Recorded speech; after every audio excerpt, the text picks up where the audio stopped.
What happens when your partner has cheated and things don't work out with the affair partner, so they come back to you and you feel like a second choice? So it's very common for things to not work out with the affair partner. Usually, and I'm quoting Dr. Kathy Nickerson here, but she says that an affair is a painkiller.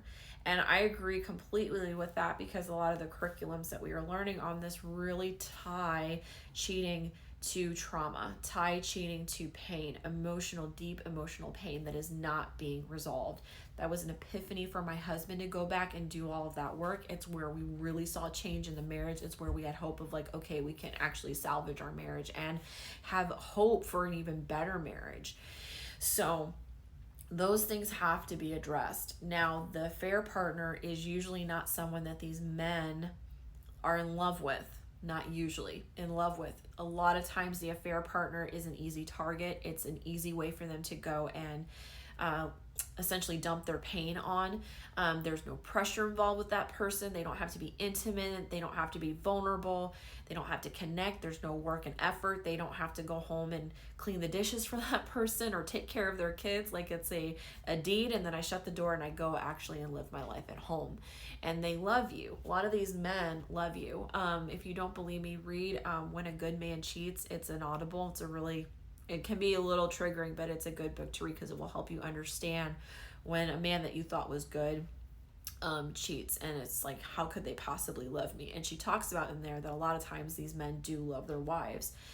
They just make a horrible, painful decision that could have very easily been resolved could they identify feelings and communicate their needs to their partner.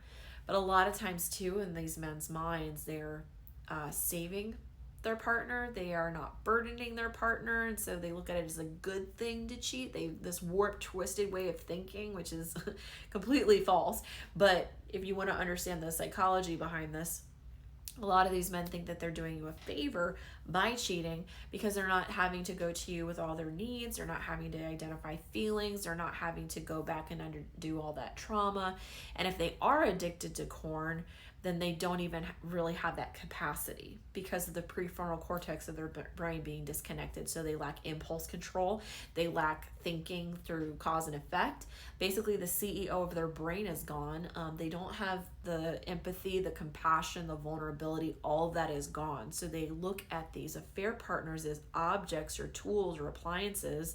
And even you, they kind of look at you that way. So when they sober off the corn, when they find healing in the deep root trauma, you're actually going to see a different person emerge. And hopefully if things work out for you both, then a person that you can fall back in love with. In a lot of ways, you are not the second choice. You are always the first choice, especially if they're like, I really want this relationship to work. I really want to be with you. I really love you. They are choosing you. But in order to truly choose you, they have to go back and do the work and recovery. You can't just take them back and be like, okay, well, I guess we're just going to ignore that this was a problem and this thing happened. You have to hold your boundaries. And if you don't know what your boundaries are, please get the boundary sheet in my link in bio. You can always book a call with me too. Your partner can always book a call with my husband if that's something that you all would like to do. And I do have ongoing support groups if that interests you. But get your boundaries straight. And don't necessarily accept them coming back home and just like, okay, I guess, we're just going to ignore that this problem ever happened. Make sure that you are not necessarily his first choice.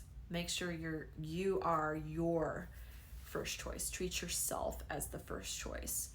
And if you're willing to do the work and put yourself first, I think that's where you're going to see a lot of healing in your journey.